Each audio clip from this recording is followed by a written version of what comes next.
तो अभी तक हमने प्रीवियस वीडियो में इतना जान लिया कि क्या एग्रीकल्चर होता है, एग्रीकल्चर का इम्पोर्टेंस क्या है, कैसे एग्रीकल्चर का डेवलपमेंट हुआ हमारे इंडिपेंडेंस के बाद, हम लोग कैसे फूड फाउंडेशन के कांटेक्ट में आए, फूड फाउंडेशन की रिपोर्ट से हमने कौन कौन से प्रोग्राम चलाए, उसके बाद HYC सीड्स का कैसे हुआ, उसके बाद फिर हम लोग का green revolution green green green revolution के आने के आसार कैसे दिखने लग गए। तो ये सारी प्रोसेस में, हाँ, और लास्ट टॉपिक जो हमने कवर किया था कि कैसे क्यों ही हमने पंजाब, हरियाणा और वेस्ट यूपी को चूज़ किया था। मतलब इसका एक बहुत बड़ा रीज़न था जो हम लोग क्लियर कर चुके हैं कि भैया वहाँ पर अश्योर्ड इरिगेशन वगैरह था। और अब आज का टॉपिक ये है कि हम ग्रीन रिवॉल्यूशन के बारे में बात करेंगे कि ग्रीन रिवॉल्यूशन इतना इम्पॉर्टेंट क्यों है हमारे एग्रीकल्चर कॉन्टेक्स्ट में इंडिया के। तो सबसे पहले हम ग्रीन रिवॉल्यूशन की बात करें तो ये 1965 में आया था। और अगर इनके बेनिफिट्स की बात करें ग्रीन रिवॉल्यूशन की, तो इसने एक तरह से बहुत ज़्यादा अमाउंट में हमारा फूड प्रोडक्शन बढ़ा दिया था, जिसकी वजह से इंडिया जो है वो सेल्फ सफिशिएंट बन गया था दो चीज़ों में, राइस और वीट की वजह से। अब इसके अपने फ़ायदे भी हैं, इसके अपने नुकसान भी है, जिसकी वजह से क्या हुआ कि गवर्नमेंट जो थी वो अब थोड़ा ध्यान, मतलब नॉर्मली हम लोग अब एक तरह से सेल्फ सफिशिएंट बन गए थे हमारे बेसिक कोरस ग्रेन्स में, राइस और वीट में। तो अब गवर्नमेंट अपना ध्यान हटा सकती थी इन सब चीज़ों से, थोड़ा सा फोकस कर सकती थी पावर्टी एलिवेशन के ऊपर और हंगर इराडिकेशन के ऊपर। यही आगे जाके PDS का मतलब इनिशियल कॉर्नरस्टोन बनेगा, ठीक है। सेकेंड, हम लोग का मतलब बेनिफिट क्या मिला ग्रीन रिवॉल्यूशन से कि हमारी कमर्शियल क्रॉप्स जो थी उनका भी प्रोडक्शन बढ़ गया, जैसे शुगर केन हो गया, स्पाइसेस हो गया। क्यों बढ़ा? उसका मेन रीज़न ये था कि क्योंकि हम लोग को नया टेक्निकल हम लोग नई टेक्निक्स को लर्न कर पाए। नई टेक्निक्स लर्न करने की वजह से हम लोग की प्रोडक्टिविटी बढ़ गई। और दूसरा सबसे रीज़न था कि हम लोग न्यू लिंकेजेस सीख पाए। जैसे आपको पता होगा कि जैसे फॉरवर्ड लिंकेजेस होती है, आपकी बैकवर्ड लिंकेजेस होती है ना। तो ये जो लिंकेजेस जो थी ये डेवलप हो गई अच्छी खासी, जिसकी वजह से हमारी कमर्शियल क्रॉप्स का एक तरह से प्रोडक्शन बढ़ गया। अब जैसे फॉरवर्ड लिंकेजेस का मतलब और बैकवर्ड लिंकेजेस का मतलब, जैसे ये आपका फार्म प्रोड्यूस है तो आपका बैकवर्ड हो जाएगा कि भैया आपने जो फर्टिलाइजर्स लिए हैं, आपने जो इनपुट डाला है उसमें कितने अच्छे से वो कनेक्टिविटी है कि भैया आप मार्केट में एक्सेस कर पा रहे हो, जो आपको यूरिया चाहिए, जो फर्टिलाइजर चाहिए, जो सीड चाहिए, उस क्वालिटी के मिल रहे हैं कि नहीं मिल रहे, ठीक है। और फॉरवर्ड का मतलब होता है कि आप जो भी प्रोड्यूस बना रहे हो वो मार्केट तक जा पा रहा है, मंडी तक जा पा रहा है कि नहीं जा पा रहा है, आपको वो प्रॉफिटेबल अमाउंट मिल रहा है कि नहीं मिल रहा है। तो ये सब चीज़ें अच्छे से डेवलप हो गई थी इस टाइम पे, मतलब ग्रीन रिवॉल्यूशन की वजह से। ग्रीन रिवॉल्यूशन की वजह से एक और चीज़ हुई थी कि एग्रीकल्चर एम्प्लॉयमेंट बढ़ गया था। अपन ने प्रीवियस में पढ़ा था कि भैया रिस्क टेकिंग कैपेसिटी जो थी वो आपके पंजाब, हरियाणा और वेस्ट यूपी के फार्मर्स में बढ़ गई थी, जिसकी वजह से वो लार्ज ट्रैक्ट ऑफ लैंड में मल्टीपल टाइम फार्मिंग कर रहे थे। अब मल्टीपल फार्मिंग का मतलब क्या होता है? मल्टीपल टाइम फार्मिंग का मतलब ये होता है कि वो डिफरेंट डिफरेंट क्रॉप्स को टेस्ट करेंगे, जिसकी वजह से क्या होगा कि अगर आप जब वैरायटी बढ़ा रहे हो तो आपको लेबर्स की ज़रूरत ज़्यादा पड़ जाएगी, जिसकी वजह से आपके एग्रीकल्चर एम्प्लॉयमेंट बढ़ जाएगा। अब जब एग्रीकल्चर एम्प्लॉयमेंट बढ़ेगा तो आप मल्टीपल क्रॉप्स के ऊपर भी ध्यान दे सकते हो। सेम वही था। अब साथ में क्या हुआ कि जब आप ग्रीन रिवॉल्यूशन आया तो सरप्लस प्रोडक्शन बहुत ज़्यादा बढ़ गया था। सरप्लस प्रोडक्शन बढ़ा तो वही नॉर्मल सी बात है, फार्मर्स की इनकम बढ़ेगी, प्रॉस्पेरिटी बढ़ेगी, जिसकी वजह से सबसे मेन चीज़ रूरल पॉवर्टी कम हुई। 64% था एक टाइम पे 1964 के टाइम पे, पर अब जो 1973 आते आते तक 53% हो गया। अब लोगों को लगता है कि एक सेक्टर डेवलप होता है तभी हम लोग का आगे का सेक्टर डेवलप होगा। 3 सेक्टर होते हैं ना, एग्रीकल्चर, इंडस्ट्रियल, सर्विसेज, तो ये तीनों प्रोग्रेसिव मैनर में डेवलप होते हैं। अब प्रोग्रेसिव मैनर में डेवलप होने का मतलब ये होता है कि भैया पहले अगर आप अपने एग्रीकल्चर सेक्टर को स्ट्रॉन्ग करते हो, अगर आपका एग्रीकल्चर सेक्टर स्ट्रॉन्ग है तो आपका आगे जाके इंडस्ट्रियल सेक्टर स्ट्रॉन्ग बनेगा। अगर आपका इंडस्ट्रियल सेक्टर स्ट्रॉन्ग होगा तो जाके आपका सर्विस सेक्टर स्ट्रॉन्ग बनेगा। अब ये जो फिनोमेना था सबसे अच्छा चाइना ने अभी फॉलो किया था। इंडिया का एक चीज़ था कि इंडिया ने यहाँ से जंप कर दिया था इस चीज़ को। पर मैं आपको ग्रीन रिवॉल्यूशन बोलता हूँ, टॉपिक से ऑफ टॉपिक चला गया था कि इसके वजह से क्या हुआ था कि जैसे ही हमारा एग्रीकल्चर सेक्टर डेवलप हुआ, लोगों के हाथ में कैपिटल आने लग गया, तो लोगों ने एक चीज़ करा कि लोगों का जब कैपिटल आया तो लोगों के इंडस्ट्रियल गुड्स की डिमांड बढ़ गई, जैसे ट्रैक्टर हुआ, हार्वेस्टर्स हुआ, फर्टिलाइजर्स हुए, यूरिया हुआ। तो इंडस्ट्रियल सेक्टर भी हमारा ग्रो करने लग गया ग्रीन रिवॉल्यूशन की वजह से। और क्या हुआ कि सिग्निफिकेंट चेंजेस आने लग गए। अब ये एक चीज़ था कि हमारा क्रॉपिंग पैटर्न जो था वो काफ़ी हद तक चेंज हो गया ग्रीन रिवोल्यूशन की वजह से, मोस्टली ओरिएंटेड हो गया राइस एंड वीट के आसपास।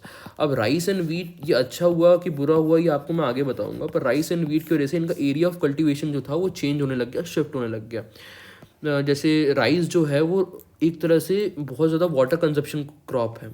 वाटर कंजप्शन क्रॉप्स में राइस आता है आपका, और ये इतना वाटर कंज्यूम करता है कि ग्राउंड कभी कभी अगर आप ड्राई लैंड मतलब ड्राई लैंड्स में कर रहे हो या एरिड रीजन में कर रहे हो तो ग्राउंड लेवल वाटर जो होता है आपका, ग्राउंड वाटर जो होता है उसको और हानि कर सकता है। तो राइस जो है वो स्प्रेड हो गया था पंजाब एंड हरियाणा तक, आप सोच सकते हो ग्रीन रिवोल्यूशन की वजह से। और वीट जो था वो स्प्रेड हो गया था राजस्थान, गुजरात और यूपी और एमपी में। एक और बार आपको ब्रीफली थोड़ा सा बता, जैसे एमपी में शरबती आटा वगैरह जो है ना, ये सब इसलिए स्टार्ट हो गए थे स्टार्टिंग से। मेन क्या था कि ग्रीन रिवोल्यूशन का बेनिफिट ये था कि हम लोग का प्रोडक्शन बढ़ गया था, हम लोग अब किसी के ऊपर डिपेंड नहीं थे, सेल्फ सफिशिएंट बन गए थे। दूसरा, कमर्शियल क्रॉप्स का प्रोडक्शन बढ़ गया था। क्यों? दो रीजंस की वजह से। एक टेक्निकल रीजंस, हम लोग टेक्निक्स नहीं सीख गए थे। दूसरा, हमारे लिंकेजेस डेवलप हो गए थे, ठीक है।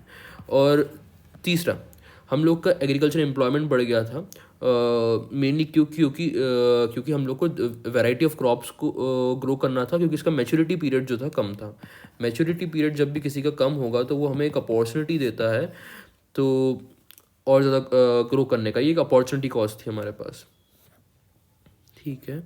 इसके बाद क्या हुआ कि सरप्लस प्रोडक्शन हुआ तो भैया फार्मर्स का इनकम आई। देखो, और किसी चीज़ का सरप्लस प्रोडक्शन होता है, सरप्लस प्रोडक्शन होगा तो फार्मर्स के पास क्या हुआ, उसके पास इनकम आई। फार्मर्स के पास इनकम आई तो इनकम जो था वो सेविंग या कैपिटल के फॉर्म में जनरेट हो गया। कैपिटल आपके पास आया तो आप उस कैपिटल को इन्वेस्ट करोगे। अब वो इन्वेस्टिंग मोड में जब चले जाता है तो इन्वेस्ट आप करोगे अपने अपने वापस से जो आप जो नेक्स्ट साइकिल में जो प्रोड्यूस करोगे उसको और बढ़ाने के लिए, प्रोडक्शन बढ़ाने के लिए। तो इसके वजह से एक सेक्टर ने दूसरे सेक्टर को ग्रो कर दिया, ठीक है। अब इसके बाद क्या हुआ, एक सिग्निफिकेंट चेंज आया क्रॉपिंग पैटर्न में। पहले जो पूरा इंडिया था वो कुछ कुछ सेक्टर जो थे वो राइस ओरिएंटेड थे, कुछ सेक्टर जो थे वो वीट ओरिएंटेड थे, है ना। अब जैसे पहले के टाइम पे यहाँ पर आप वीट मान के मतलब यहाँ पर आपका मतलब वीट मान के चलो, है ना, हाँ, वहाँ यहाँ पर राइस मान के चलो।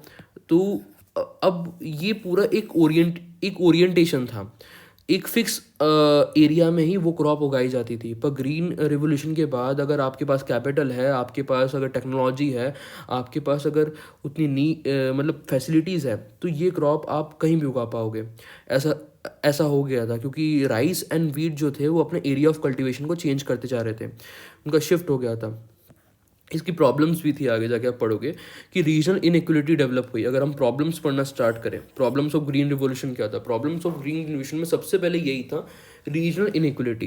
देखो, इनइक्वलिटी को समझना है तो पहले आप ये दो चीज़ें ध्यान से समझो। इनइक्वलिटी डेवलप क्यों होती है? इनइक्वलिटी जब डेवलप होती है, देखो कोई भी कंट्री है, इंडिया ले लो या अमेरिका ले लो, सबके पास रिसोर्सेज जो होता है वो लिमिटेड रहता है। अगर आपके पास रिसोर्सेज लिमिटेड है तो आप एक पर्टिकुलर एरिया में ही उसको इन्वेस्ट करना चाहोगे, है ना। आपके पास जितने भी एरियाज़ हैं तो आप एक पर्टिकुलर एरिया में ही उसको इन्वेस्ट करना चाहोगे। अब जब उस एरिया में जब इन्वेस्ट करते हो, क्यों करते हो? क्योंकि उसके पास पोटेंशियल है ग्रोथ करने का। जब भी आपका किसी भी एरिया में आप करते हो इन्वेस्ट, तो उसको क्यों करते हो? क्योंकि उसमें पोटेंशियल ग्रोथ होता है, हाई चांस है कि ये ग्रो कर जाएगा। तो जब आपने इन्वेस्ट किया और वो ग्रो करता है तो वो दूसरे सेक्टरों के कंपेयर में ज़्यादा तेज़ी से ग्रो करता है। अब दूसरे सेक्टर के कंपेयर में जब वो ज़्यादा तेज़ी से ग्रो करेगा, जैसे ये एक सेक्टर है और ये एक सेक्टर, ये ग्रो हो गया, तो इन दोनों के बीच में इनकम के बेस में इनइक्वलिटी डेवलप हो जाएगी। ये सेक्टर में हाई इनकम्स मिलना स्टार्ट हो जाएगी, ये सेक्टर में हाई इनकम मिलने लगेगी और ये सेक्टर जो है वो लो इनकम से जूझता रहेगा। तो वही है, रीजनल इनइक्वलिटी डेवलप हो गई थी। कुछ स्टेट्स जो थे आपके, mainly Punjab, Haryana, west UP, उन लोग को तो मेनली क्या था कि सपोर्ट मिला था सरकार की तरफ से, तो ये लोग जो थे वो बहुत ज़्यादा डेवलप हो गए और इनकम इनइक्वलिटी हो गई और वहाँ के फार्मर जो थे प्रॉस्पेरस बन गए। पर कुछ एरियाज़ को सरकार ने जो था वो नेगलेक्ट कर दिया। कुछ एरियाज़ जो थे वहाँ पर सरकार ने जो था उसको नेगलेक्ट कर दिया। जैसे आपका नॉर्थ ईस्ट का फार्मिंग था, हिल एरिया फार्मिंग था, एरिड फार्मिंग था, ड्राईलैंड फार्मिंग था, इनके ऊपर कभी सरकार ने ध्यान ही नहीं दिया। इंटरपर्सनल इनइक्वलिटी भी आ गई। अब मोस्ट ऑफ द बेनिफिट जो थे वो वही कर पा रहे थे जो इन सब चीज़ को अफोर्ड कर पाए। ग्रीन रेवोल्यूशन जो था वो एक लग्जरी टाइप का था, क्योंकि आपका HYC सीड जो थी, है ना, HYC सीड जो हाई यील्डिंग सीड जो थी वो बहुत ज़्यादा एक्सपेंसिव थी। साथ में साथ आप जो फर्टिलाइज़र्स ले रहे थे, फर्टिलाइज़र्स भी काफ़ी ज़्यादा एक्सपेंसिव थे, है ना। आपको वाटर बहुत ज़्यादा चाहिए था, आपको पेस्टिसाइड चाहिए था, और साथ में आपको लैंड भी होना चाहिए आपकी खुद की। तो वही था कि मोस्ट ऑफ द बेनिफिट जो था वो कैप्चर किया गया था रिच एंड इन्फ्लुएंशियल फार्मर्स के द्वारा, जो इस चीज़ों में इन्वेस्ट कर सकते थे। स्मॉल एंड मार्जिनल फार्मर्स के पास तो चांस ही नहीं था, वो अभी भी वल्नरेबल है जैसे आज है। अब इंटरक्रॉप इम्बैलेंस बहुत ज़्यादा हो गया। जो आपको बोल रहा था ना कि राइस एंड वीट जो था वो अपनी, जैसे राइस एंड वीट जो है, जो अपना मतलब लोकेशन चेंज करते चले जा रहे हैं, अपना पोजीशन मतलब अपना एरिया जो है वो शिफ्ट करते चले जा रहे हैं, जिसकी वजह से क्या हो रहा था, दूसरे जो क्रॉप्स है जैसे पल्सेस, ऑयल सीड्स, इनका प्रोडक्शन कम होते चले जा रहा था। जैसे आप आगे देखिए, जैसे जो इंटरक्रॉप इम्बैलेंस का मतलब क्या है कि भैया बैलेंस जो था पहले क्रॉप के बीच में, दो क्रॉप के बीच में, वो डिस्टॉर्ट होने लग गया था। कि पहले एक स्टेट एक क्रॉप उगाता था, अब कुछ ऐसे स्टेट जो जहाँ पर वो क्रॉप सस्टेन भी नहीं कर सकता है, वो उगाने लग गया। नेचुरली सस्टेन नहीं कर सकता, आर्टिफिशियली आप सस्टेन करा रहे हो उसको। तो इंटरक्रॉप इम्बैलेंस आ गया, बैलेंस डिस्टॉर्ट हो गया। बैलेंस क्यों डिस्टॉर्ट हुआ? बैलेंस डिस्टॉर्ट होने का सबसे बड़ा रीज़न था क्योंकि देखो पल्सेस और ऑयल सीड्स जो थे उसके शॉर्टेज हो गई थी। पल्सेस एंड ऑयल सीड्स की शॉर्टेज क्यों है? पल्सेस एंड ऑयल सीड्स की शॉर्टेज होने का सबसे बड़ा रीज़न था क्योंकि बिकॉज राइस एंड वीट जो है उनने उसको रिप्लेस कर दिया था। क्योंकि मोस्ट ऑफ द एरियाज़ में जो थे राइस एंड वीट्स वहाँ पर आ गए थे जहाँ पर पल्सेस एंड ऑयल सीड्स को करते थे due to the profit reasons की वजह से। अब इसकी वजह से क्या हुआ, ओवर प्रोडक्शन होने लग गया राइस एंड वीट का, और पल्सेस एंड ऑयल सीड्स का लो प्रोडक्टिविटी हो गई, जबकि पल्सेस एंड ऑयल सीड्स की ज़्यादा nutritional value as compare to rice and wheat. This is the main reason कि बहुत सारे एरियाज जो है वो राइस एंड वीट की तरफ शिफ्ट होते चले जा रहे हैं। अगर हम इकोलॉजिकल डिसबैलेंस की बात करें तो जो जगह राइस के लिए बनी ही नहीं है, जो जगह वीट के लिए बनी ही नहीं है, अगर आप उस चीज़ को उगाओगे तो वहाँ पर इकोलॉजिकल हार्म तो आप कर ही रहे हो। क्योंकि राइस जो है वो वाटर कंजप्शन क्रॉप्स में से आता है, हाईली वाटर कंज्यूम करता है वो। साथ ही साथ आप ज़्यादा अमाउंट में फर्टिलाइजर्स दे रहे हो, आप ज़्यादा अमाउंट में दे रहे हो, आप ज़्यादा अमाउंट में पेस्टिसाइड्स दे रहे हो, आप ज़्यादा अमाउंट्स में केमिकल्स दे रहे हो, जिसकी वजह से आप सॉइल के पीएच को भी ख़राब कर रहे हो। तो इकोलॉजिकल डिसबैलेंस क्या होता है कि गवर्नमेंट्स की सपोर्ट की वजह से हम लोग ओवर यूज़ कर रहे हैं रिसोर्सेज का। जैसे पंजाब की ये केस स्टडी भी थी कि गवर्नमेंट के सपोर्ट की वजह से वहाँ पर बिजली की खपत ज़्यादा होने लग गई थी, वहाँ पर पानी का वेस्टेज ज़्यादा होने लग गया था, फर्टिलाइजर्स आप ज़्यादा यूज़ करते हो जिसके वजह से सॉइल फर्टिलिटी गिर रहा है, ग्राउंड वाटर ज़्यादा यूज़ करे तो वाटर टेबल गिर रहा है। ये इकोलॉजिकल डिसबैलेंस आया था। ये एक तरह से एटीट्यूडनल प्रॉब्लम भी था ग्रीन रिवॉल्यूशन के बाद। तो दूसरा ये था कि गवर्नमेंट को क्या लगा कि देखो ये होता है ना एक चीज़ कि आपको सक्सेस मिल जाए तो उसके बाद आप डीले हो जाते हो, या फिर आप ध्यान नहीं देते हो कि चल रही है ज़िंदगी, चलने तो ऐसा टाइप का। तो वैसा ही है इसमें। क्या हुआ, जब आपको एक शॉर्ट बूम मिला तो जैसे ग्रोथ हुआ हमारे कोर्स ग्रेन्स का, या प्रोडक्शन हुआ, मतलब जैसी ग्रोथ हुआ आपके फूड ग्रेन्स का, राइस वीट का, जैसी ज़्यादा ग्रोथ हुआ, हम सेल्फ सस्टेन बन गए, वैसे गवर्नमेंट जो है थोड़ी सफिशिएंट मतलब सेटिस्फाइड हो गई कि भैया हमें और कुछ करने की ज़रूरत नहीं है। तो उन्होंने बहुत सारी चीज़ों को नेगलेक्ट कर दिया। उन्हें सबसे पहले स्ट्रक्चर और इंस्टीट्यूशनल रिफॉर्म्स के ऊपर ध्यान देना चाहिए था, जो उन्हें नहीं दिया। वो उनने उस चीज़ को नेगलेक्ट कर दिया। जैसे लैंड रिफॉर्म्स पे ध्यान नहीं दिया, आपने कॉर्पोरेट्स को कैसे बनाना है उसके ऊपर ध्यान नहीं दिया, क्रेडिट के ऊपर ध्यान नहीं दिया, इंश्योरेंस के ऊपर ध्यान नहीं दिया। कि भैया सरकार ने अगर ये उस टाइम पे कर ली मतलब सरकार ने अगर ये चीज़ें उस टाइम पे कर ली होती तो आज के टाइम पे एग्रीकल्चर सेक्टर जो था वो मतलब एक तरह से इंक्लूसिव हो जाता हमारे इंडियन इकोनॉमी में। क्योंकि सरकार ने क्रेडिट और इंश्योरेंस पे ध्यान नहीं दिया तो आज के टाइम पे भी बहुत सारे मतलब फार्मर्स जो होते हैं वो मनी लेंडर्स के ऊपर डिपेंड करते हैं। ये चीज़ डेवलप करने की ज़रूरत थी सरकार को, पर सरकार ने इस पर ध्यान नहीं दिया। अब due to the high burden of subsidies की वजह से अब सरकार सामने से सब्सिडी बहुत ज़्यादा दे रही है, तो वो गवर्नमेंट आपके एक्सचेकर से ही जा रहा है। तो जब सरकारी खजाने से जब इतना सारा पैसा सब्सिडी के लिए जा रहा है तो सरकार जो है वो कैपिटल एक्सपेंडिचर के लिए पैसा ही नहीं खर्च कर पा रही है। मतलब सरकार का कैपिटल एक्सपेंडिचर होता है कि मतलब सरकार जो पैसा खर्च करती है रोड्स बनाने में, डैम्स बनाने में, अब सारा ही पैसा जब सब्सिडी में चले जाएगा तो सरकार ना ही रोड्स बना पाएंगी, ना ही स्टोरेज बना पाएंगी, ये ना ही इरीगेशन फैसिलिटी डेवलप कर पाएंगी, जिसकी वजह से ये सब चीज़ें जो थी वो कॉम्प्रोमाइज हो गई। अब क्या हुआ, जब सरकार ये सब चीज़ें नहीं कर पा रही है, साथ में आपका इंस्टीट्यूशनल रिफॉर्म्स भी नहीं कर पा रहे हो। इंस्टीट्यूशनल रिफॉर्म्स का मतलब होता है कि सरकार के द्वारा कुछ ऐसी चीज़ें करना जो जनता के लिए बेहतरी हो। जैसे आप क्रॉप सब्सिडी की बात करो, जैसे आप लैंड रिफॉर्म्स की बात करो, जैसे आप लैंड ओनरशिप के बारे में बात करो, या आप अपने प्रोसीजर्स को सिंपल कर दो जिससे पब्लिक के लिए ईजी हो जाए। पर ये सारी चीज़ों के ऊपर ध्यान नहीं दिया गया। पुअर पब्लिक एक्सपेंडिचर था, जिसकी वजह से क्या हुआ आगे जाके in agriculture, this are the main reason कि ये इंडिया जो है अभी भी पुअर प्रोडक्टिविटी सिस्टम में ही जी रहा है। कैसे आप मतलब आप कैसे पूछना चाहिए कि कैसे पुअर प्रोडक्टिविटी सिस्टम है हम लोग का। पुअर प्रोडक्टिविटी सिस्टम इसलिए है क्योंकि हम लोग का मेन फोकस सब्सिडी में ही था। हम लोग ने कैपिटल एक्सपेंडिचर करने का मौका ही नहीं दिया मतलब सरकार ने उसको मौका ही नहीं समझा उसको। इसका मतलब ये है कि पुअर प्रोडक्टिविटी सिस्टम का मतलब अगर कोई आपसे पूछे तो पुअर प्रोडक्टिविटी सिस्टम का मतलब ये होता है कि आप ज़्यादा से ज़्यादा इनपुट दिए जा रहे हो, फर्टिलाइज़र दे रहे हो, पानी दे रहे हो, पेस्टिसाइड दे रहे हो, पर आपका आउटपुट जो है उस हिसाब से नहीं आ रहा है, जो इंडिया के साथ आजकल हो रहा है। Poor productivity system, soil fertility बहुत कम हो गई है। अब जो मतलब आपका HYC प्रोग्राम जो था, हाई यील्डिंग वेराइटी सीड्स का जो प्रोग्राम था, उसने एस्टैब्लिश तो कर दिया कैपिटल मोड ऑफ फार्मिंग को। कैपिटल मोड ऑफ फार्मिंग का मतलब होता है जिसके पास पैसा है वो ही फार्मिंग कर पाएगा, पर उसने एक्चुअली कैपिटलिस्टिक इंस्टीट्यूशंस को सेटअप नहीं किया। मतलब ना ही उसने बैंक सेटअप किए, ना ही उसने इंश्योरेंस सेटअप किया। अब इन दोनों के बिना तो ये तो एक तरह से इनफॉर्मल सेक्टर के ऊपर ज़्यादा डिपेंड हो जाएंगे ना वो लोग। अब पूरा जो HYV प्रोग्राम जो था, होल प्रोग्राम जो था, सपोर्ट किया था गवर्नमेंट ने। अब कोई भी चीज़ गवर्नमेंट की तरफ सपोर्टेड है तो आपका फ्री मार्केट नहीं चल रहा है, आपका फ्री मार्केट नहीं है, आपका अगर जब फ्री मार्केट नहीं है तो ये पूरा एक सिस्टम जो है ये गवर्नमेंट के हिसाब से अगर चल रहा है तो गवर्नमेंट ज़्यादा देर तक ये सिस्टम नहीं चला सकती है ना। तो ये एक अनसस्टेनेबल सिस्टम बन जाएगा क्योंकि गवर्नमेंट जो है ये चीज़ें इतनी लंबे टाइम तक इसको फॉलो अप नहीं कर सकती।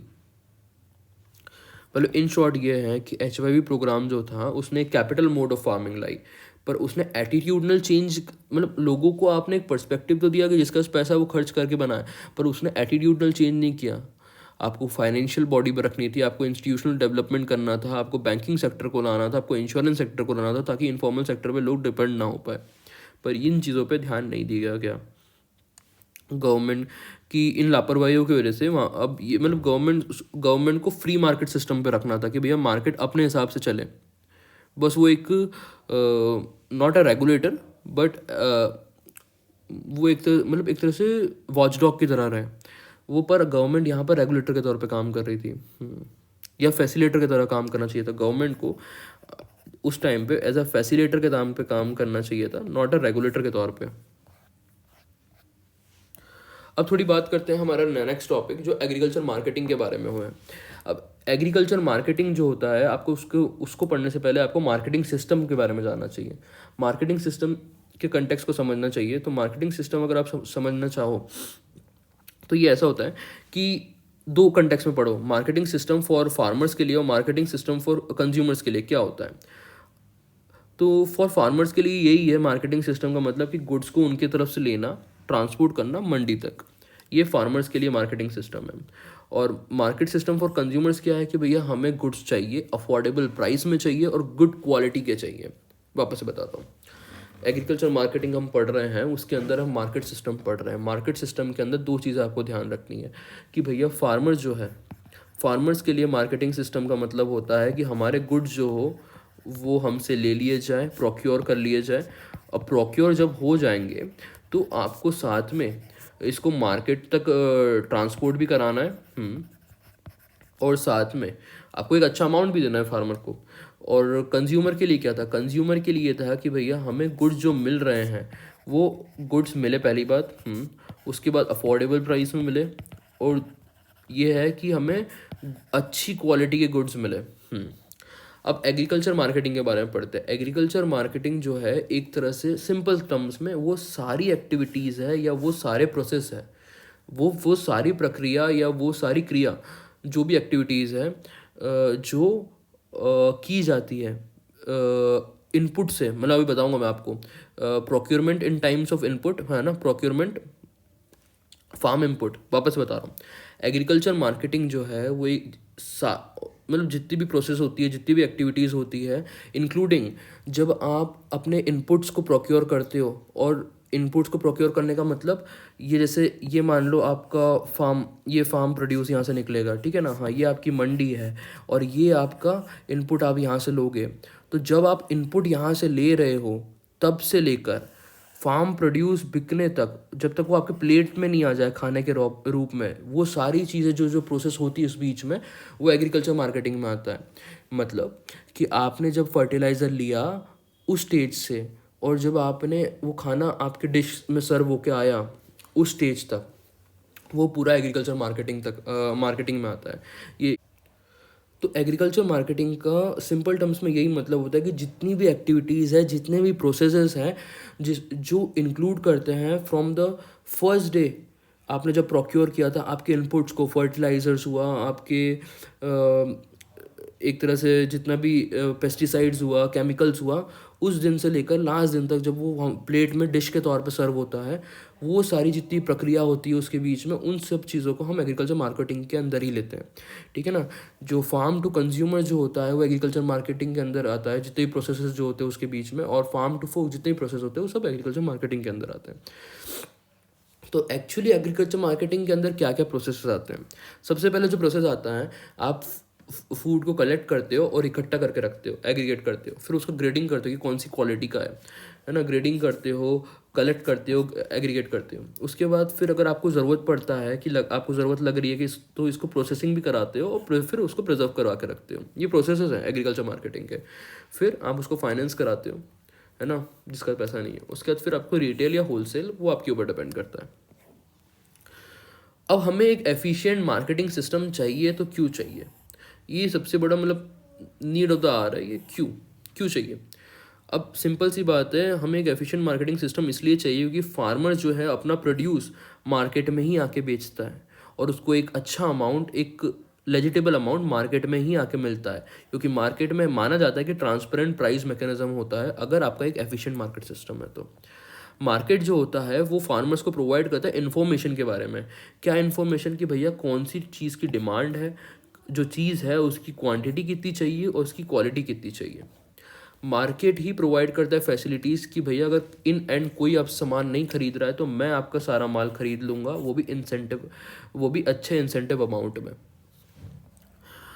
अब मार्केट ही जो रहता है, एक इफिशिएंट मार्केट सिस्टम जो होता है, वो मेक ऑल द मतलब फार्म प्रोडक्ट्स है ना, मतलब एक तरह से इफ़िशिएंट, अगर आपका मार्केट सिस्टम एक तरह से एफिशिएंट है तो वो उसकी कोशिश यही रहेगी कि जितना भी फार्म प्रोडक्ट उसके पास है वो सारा का सारा वो कंज्यूमर्स को प्रोवाइड करे, और विदाउट उसकी क्वालिटी में कुछ हानि ना होना चाहिए, कोई हानि नहीं होनी चाहिए।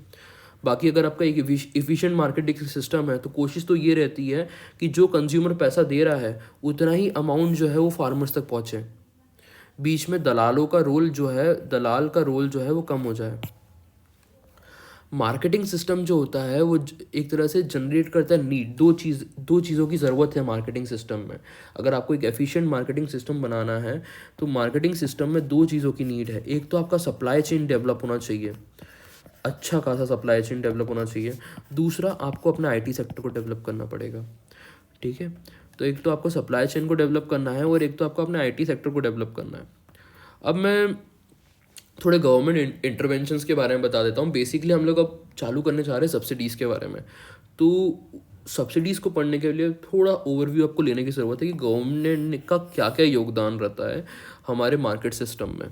तो गवर्नमेंट का ऐसे बहुत सारा योगदान है। ओवरव्यू में 4 से 5 योगदान मैं आपको बता रहा हूँ। स्टार्टिंग में आपको याद रखना चाहिए, गवर्नमेंट जो होता है उनका रोल इनपुट सब्सिडी में होता है, गवर्नमेंट का रोल पीडीएस में होता है, गवर्नमेंट का रोल ट्रेड पॉलिसी में होता है, गवर्नमेंट का रोल ये सब चीज़ें मैं आपको आगे समझाऊंगा, प्रोक्योरमेंट सिस्टम में होता है, गवर्नमेंट का रोल प्राइसिंग पॉलिसी में होता है, एमएसपी एफआरपी जो होता है ये नॉर्मल आपके ग्रेन्स के लिए होता है, ये आपके शुगर केन के लिए होता है ना। गवर्नमेंट का रोल रेगुलेशन के लिए होता है, ठीक है। कुछ जगह पे गवर्नमेंट रेगुलेट करती है पर नॉर्मली वो फैसिलिटेटर के तौर पर रोल प्ले करना चाहती है या चाहिए।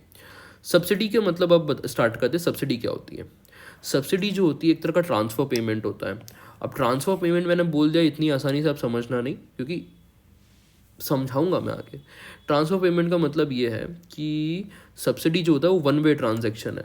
मतलब मैंने किसी को पैसा दिया पर उसके बदले मैंने कुछ नहीं लिया, मैंने ही पैसा दिया है उसको सामने से, पर उसके बदले मैं कुछ एक्सपेक्ट नहीं कर रहा हूँ, तो वो सब्सिडी में आती है। ठीक है, तो सब्सिडी जो होता है वो वन वे ट्रांजैक्शन होता है। सब्सिडी जो होता है वन वे ट्रांजैक्शन होता है। साथ में उसको आप ग्रांट के तौर पे भी बोल सकते हो, पर सब्सिडी को हम लोग जीडीपी में काउंट करते हैं, क्योंकि सब्सिडी आगे जाके जीडीपी में क्रिएशन भी करती है। वो मैं आगे बताऊँ कैसे। अब ये वाला डायग्राम देखिए। देखो, गवर्नमेंट जो है वो हमें सब्सिडी देती है पर उसके रिटर्न में कुछ नहीं देती है। जैसे पीएम किसान योजना जो थी, है ना, उसमें गवर्नमेंट यही कर रही थी। गवर्नमेंट जो थी वो किसानों को 6,000 रुपये प्रति माह दे रही थी, पर उसके बदले में उनसे कुछ ले थोड़ी नहीं रही थी, ना गुड्स ले रही थी, ना सर्विसेज ले रही थी। ये चीज़ें हैं। अब सब्सिडी जो है हमें एग्रीकल्चर में ही क्यों चाहिए? सब्सिडी एग्रीकल्चर में मतलब एक तरह से इनपुट सब्सिडी और सब्सिडी। अगर आप सब्सिडी समझ जाओगे तो इनपुट सब्सिडी समझना बहुत आसान है। ठीक है, तो सब्सिडी आपको एग्रीकल्चर में क्यों चाहिए? सब्सिडी एग्रीकल्चर में इसलिए चाहिए क्योंकि ये प्राइस वॉल्टिलिटी को कंट्रोल करती है। अब कैसे कैसे करती है, ये मेन रीज़न है। देखो, सब्सिडी जो होती है वो एक तरह से एक प्राइस फ्लक्चुएशन के अगेंस्ट गार्ड होता है। कैसे? क्योंकि जब जब आपका प्रोडक्शन बढ़ता है आपका सप्लाई बढ़ जाता है। जब जब आपका सप्लाई बढ़ता है तब तब आपकी प्राइस कम होती है। जब प्राइस कम हो जाएगी तो लोग फिर क्या होता है कि फार्मर डिस्ट्रेस में चले जाते हैं। फार्मर्स को रहता है कि अब नेक्स्ट ईयर में वो क्रॉप ज़्यादा उगाऊंगा नहीं, क्योंकि मेरा घाटा हो रहा है। उस घाटे को कम करने के लिए सामने से सरकार जो होती है वो प्राइस सपोर्ट देती है। इसी को हम सब्सिडी के रोल पे मानते हैं कि वो गार्ड कर रही है।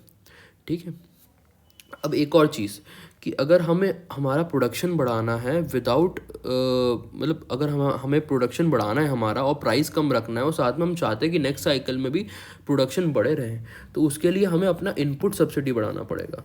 इनपुट सब्सिडी का मतलब होता है कि जो चीज़ें फार्म के लिए ज़रूरी होती है, जैसे मतलब जो चीज़ें हमें खेती करने के लिए ज़रूरी होती है, हार्वेस्टर हुआ, नई टेक्नोलॉजीज़ हुई, फर्टिलाइज़र्स हुआ, आपका पेस्टिसाइड हुआ, तो इन सब चीज़ों में मेरे को सब्सिडी देनी चाहिए।